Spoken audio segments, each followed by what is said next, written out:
ঢাকা বিশ্ববিদ্যালয় কেন্দ্রীয় ছাত্র সংসদ বা ডাকসুর নির্বাচনের দিনক্ষণ ঘনিয়ে এসেছে। ঘোষিত তফসিল অনুসারে আগামী ৯ সেপ্টেম্বর অনুষ্ঠিত হবে এই গুরুত্বপূর্ণ ভোট।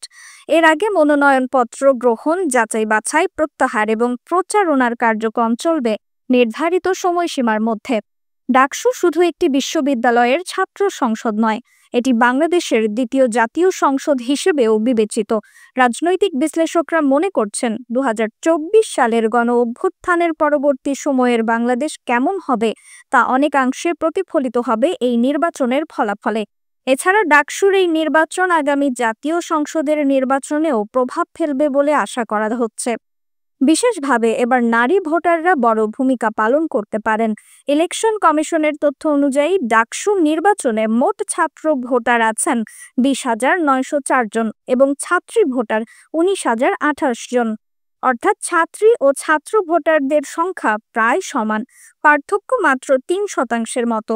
২০১৯ সালের নির্বাচনে নুরুল হক নূর নারীদের ভোটের মাধ্যমে বড় জয় পেয়েছিলেন। তিনি ভিপি পদে ১১,০৬২ ভোট পান, যা তার নিকটতম প্রতিদ্বন্দ্বীর থেকে অনেক বেশি। ছাত্রীদের অধিকাংশ ভোট তার পক্ষে গিয়েছিল, যা তার জয়ের অন্যতম মূল কারণ ছিল। এবারের নির্বাচনে ভোটের মাঠে উত্তেজনা বাড়বে। ছাত্রদল, ছাত্র শিবির, গণতান্ত্রিক ছাত্র সংসদ এবং অন্যান্য সংগঠন ভোটারদের সমর্থন পেতে আপ্রাণ চেষ্টা করবে। যদিও ৯০-এর দশকে ছাত্রদল ডাকসুতে ভালো ফল করেছিল, ২০১৯ সালে তারা পিছিয়ে পড়েছিল।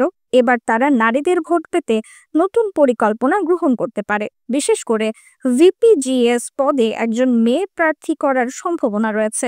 অন্যদিকে গণতান্ত্রিক ছাত্র সংসদ বা বাকছাস ইতোমধ্যে প্যানেল গঠন করেছে, তবে দলের অভ্যন্তরে গ্রুপিং ও মতবিরোধ দেখা দিয়েছে। এছাড়া সম্প্রতি বাকছাসের এক নেতা চাঁদাবাজের একটি বিতর্কে জড়িত হওয়ায় দলের ওপর নেতিবাচক প্রভাব পড়ার আশঙ্কা আছে। ছাত্র শিবিরের ক্ষেত্রেও নারীদের ভোট বড় ফ্যাক্টর। যদিও বিশ্ববিদ্যালয়ের প্রগতিশীল ছাত্রীদের মধ্যে শিবিরের জনপ্রিয়তা কম, কারণ তারা ধর্মীয় ও রীতিনীতি মেনে চলে। তবে ক্যাম্পাসে হিজাব পরা ছাত্রীও কম নয়, যা তাদের অন্য একটা বড় প্লাস পয়েন্ট।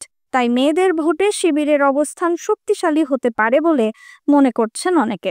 আরেকটি চমক হতে পারে স্বতন্ত্র ও বামপন্থী ছাত্রী নেত্রী উমামা ফাতেমা, যিনি ডাকসু ভিপি পদে প্রতিদ্বন্দ্বিতা করতে পারেন। ২০২৪ সালের গণ-অভ্যুত্থানের অন্যতম সংগঠক হিসেবে তার ব্যাপক সমর্থন রয়েছে, যা ছাত্রী ভোটে প্রভাব ফেলতে পারে। তবে ছাত্র শিবির তাদের প্যানেলে অন্তত একজন বা দুজন ছাত্রী সংস্থা থেকে অন্তর্ভুক্ত করার পরিকল্পনা করেছে, যা উমামার সুযোগকে সীমিত করতে পারে। সর্বশেষ, ডাকসুর এই নির্বাচন শুধু ছাত্র রাজনীতির জন্য নয়, দেশের সামগ্রিক রাজনৈতিক ভবিষ্যতের জন্য একটি গুরুত্বপূর্ণ দিক নির্দেশক। নারীদের ভোট পেতে বিভিন্ন ছাত্র সংগঠন এখন থেকেই প্রস্তুত হচ্ছে। ভোটের উত্তাপ দিন দিন বেড়েই চলেছে। তাই নিয়মিত খবর এবং বিশ্লেষণের জন্য এই চ্যানেলটি সাবস্ক্রাইব করে বেল আইকনটি চালু রাখতে ভুলবেন না।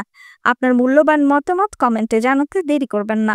রিফাত আরা ইসলাম, দ্য পলিটিক্স টুডে।